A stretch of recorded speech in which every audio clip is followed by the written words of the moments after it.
G'day, I'm Ash, and playing the SU-25 again. This is always a favourite of mine. Playing it again primarily because, well, I can.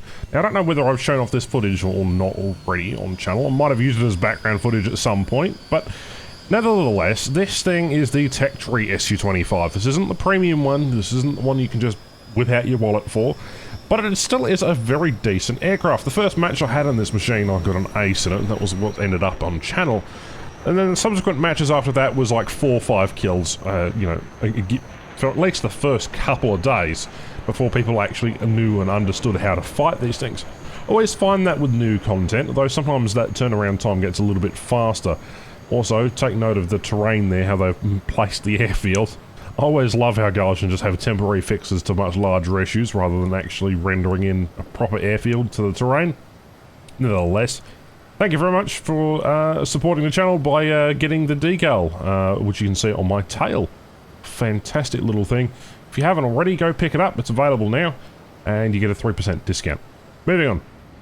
The S25 is really probably the most broken part about it is its missiles, the R60Ms. They're all aspect.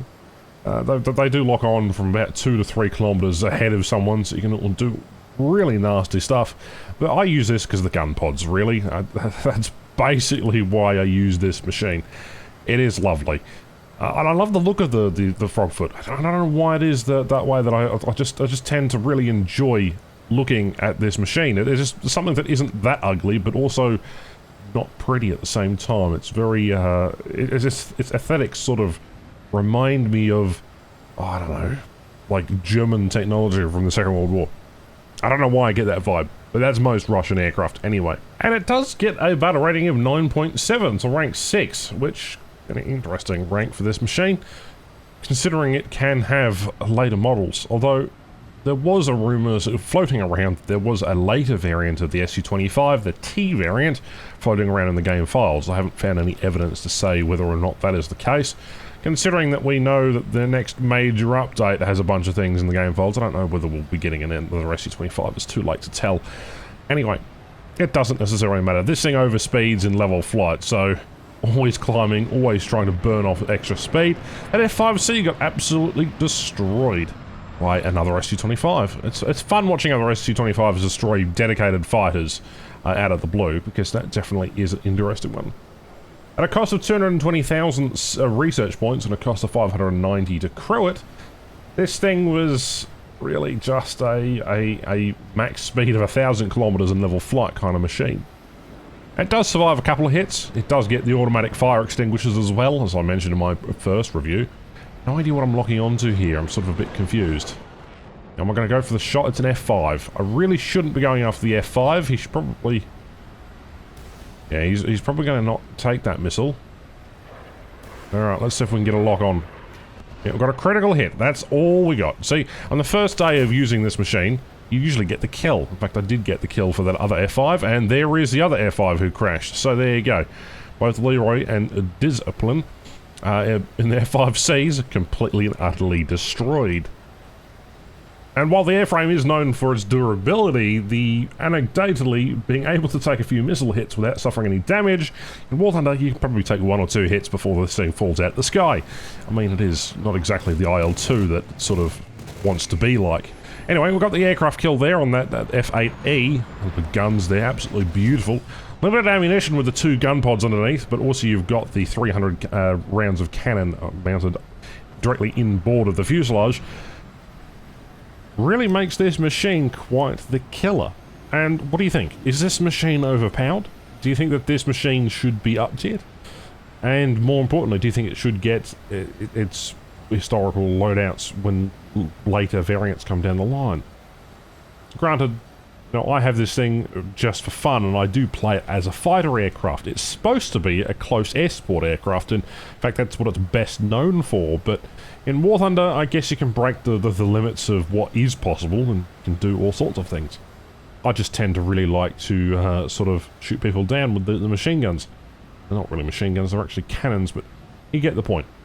Essentially, I'm just keeping wits about me, and there is another F5 flying directly at me. Now, intermittently, I am putting the air brakes on to try and keep this below its maximum speed, which is about 980-ish kilometers an hour.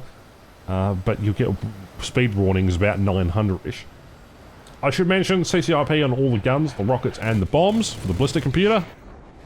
And it allows you to do some really nutty things. Now, I don't know whether the guns actually have their historical sort of deviation where they sort of tilt down. I know there is, someone was talking about it the other day in my Discord, where the S25 can actually, like, make its guns depress or something along those lines.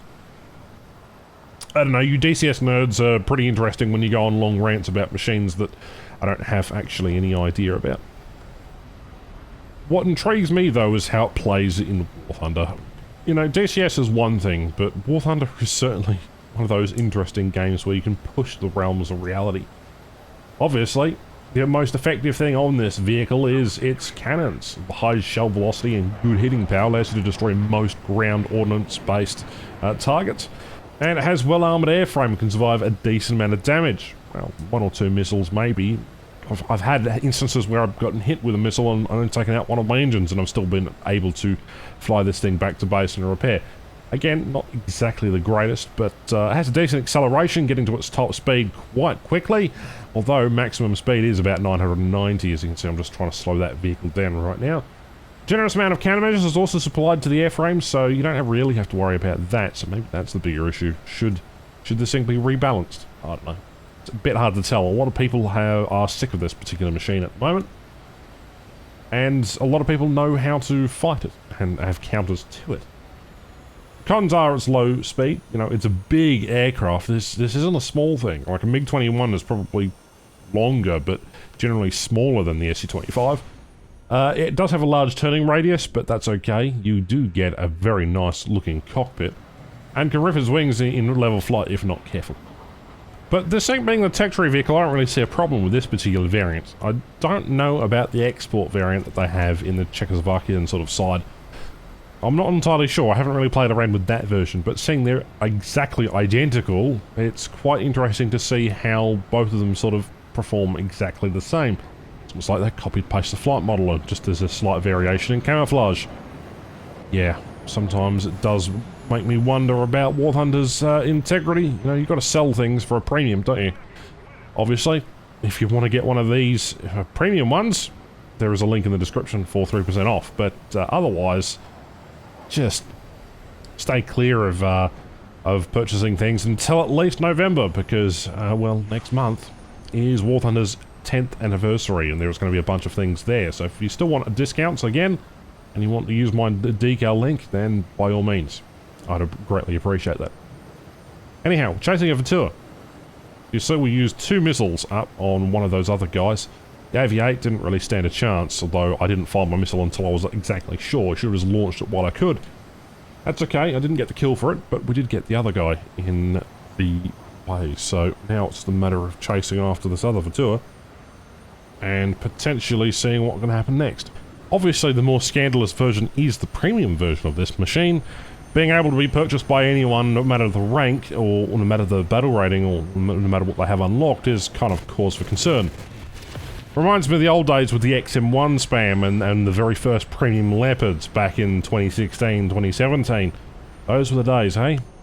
War Thunder almost was a better place, but almost wasn't at the same time.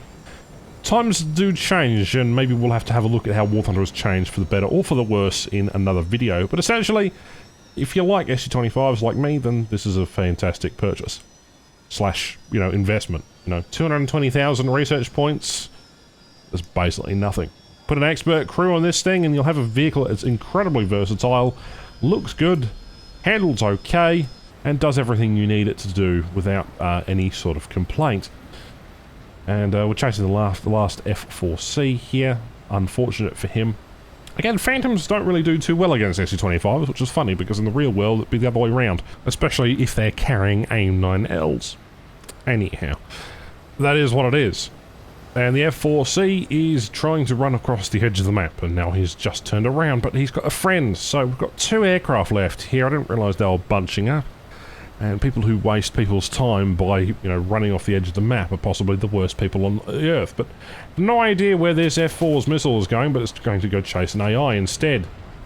I'm going to still chase the F4. I do have limited amount of top speed maneuverability here. I'm going to pull a nice cheeky R60 on him, and there is the third kill. But I hope you enjoyed today's video. I don't know whether I've showcased the footage or not. If not, oh well, you get double upload. It doesn't really matter. See you next time, and I hope to see you for the next update soon.